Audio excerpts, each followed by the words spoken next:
Bom, e hoje a gente vai falar sobre alguns mitos, algumas verdades e mentiras sobre container.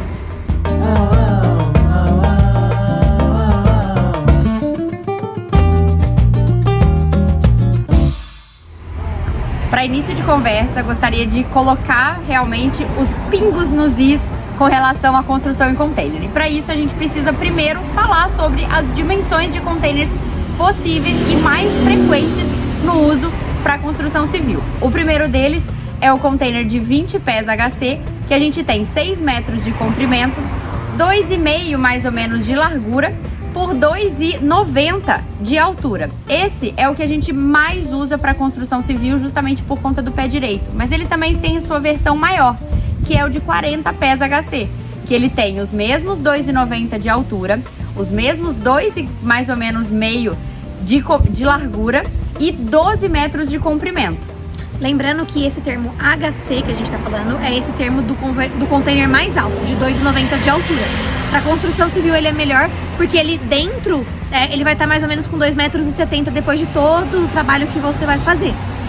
Lembrando que esse é um container, existem o container dry e o container reefer. Por si só o nome já consegue imaginar, né? O reefer é o container refrigerado, né? Que ele já vem com uma estrutura já preparada por dentro para refrigeração, né? No caso, ele é utilizado sim na construção civil, mas mais a parte comercial, principalmente de restaurantes, pois ele tem toda uma camada de inox própria para isso e ele, de certa forma, o custo-benefício dele normalmente já compensa porque ele já vem todo respaldado.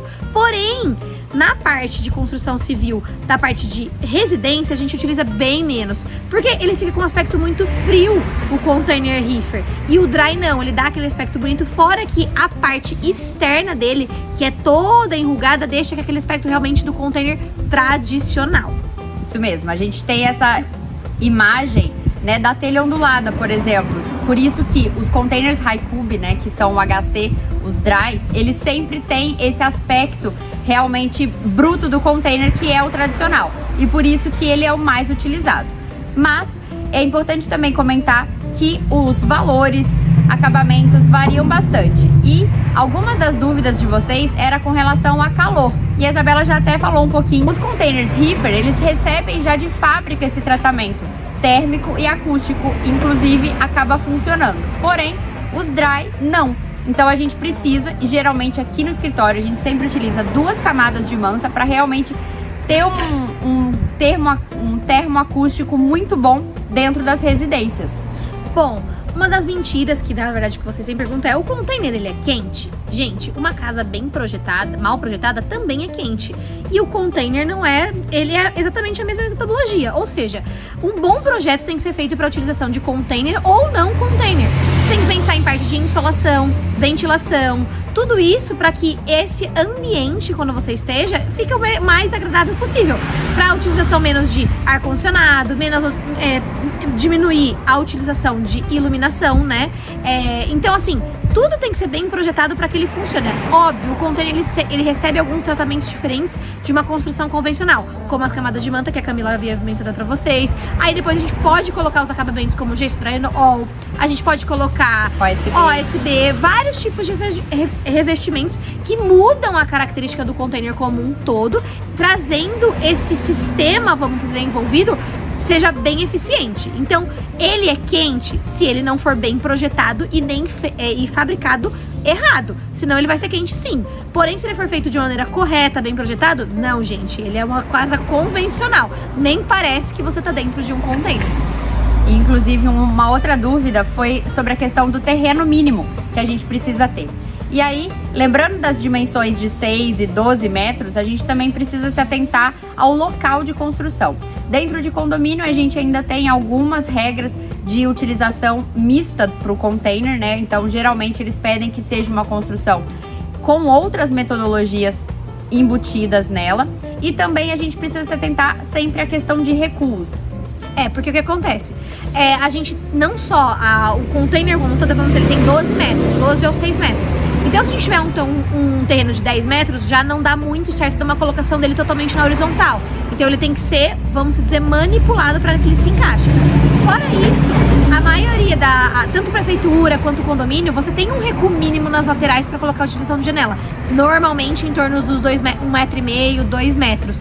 Então a gente tem que pensar em como ele ser colocado no espaço funcionaria. Porque como ele é autoportante, em questão de o financeiro mesmo, de você falar assim, nossa, vou tirar um pedaço dele, vou cortar, normalmente não vale a pena, porque você vai ter que reestruturar ele completamente, então não faz sentido, o valor não irá compensar. Então, a utilização dele por inteiro, obviamente a gente abre partes dele, mas não tirar, porque assim, como ele é uma estrutura autoportante, ele tem os seus 4 pilares e as suas vigas.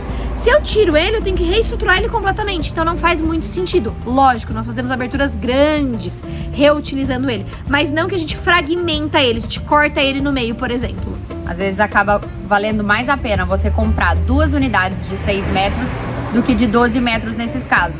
Porque é isso, quando você rompe essa autoportante dele, né, essa estrutura autoportante do container, você acaba fragilizando ele demais e precisa repor toda essa estrutura. E aí, financeiramente, não vale a pena.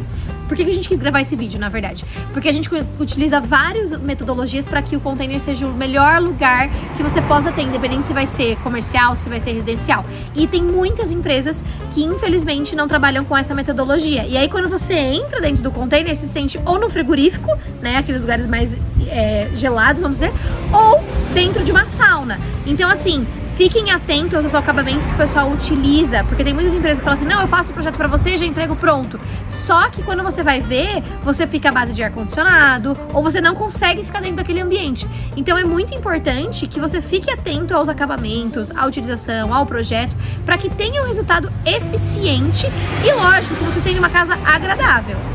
Outra verdade ou mito aqui da construção de containers é a utilização ou não do piso de madeira náutica que vem dentro do container. Se você encontra uma peça, um container no porto, que você tem um piso realmente muito bacana e tudo mais, às vezes vale sim a pena o tratamento e utilização desse piso. Geralmente nos nossos projetos a gente utiliza um porcelanato, às vezes até um piso vinílico, né? E coloca uma base fina de contrapiso para que estabilize essa madeira por baixo e não venha a ter trincas e tudo mais. Mas isso tudo por uma questão de praticidade no dia a dia, de manutenção, limpeza e tudo mais. Porque sendo no sendo, pra quem não sabe, a base do container, ela é metade madeira náutica e uma parte dela é estrutura metálica. Então significa que a dilatação delas são diferentes.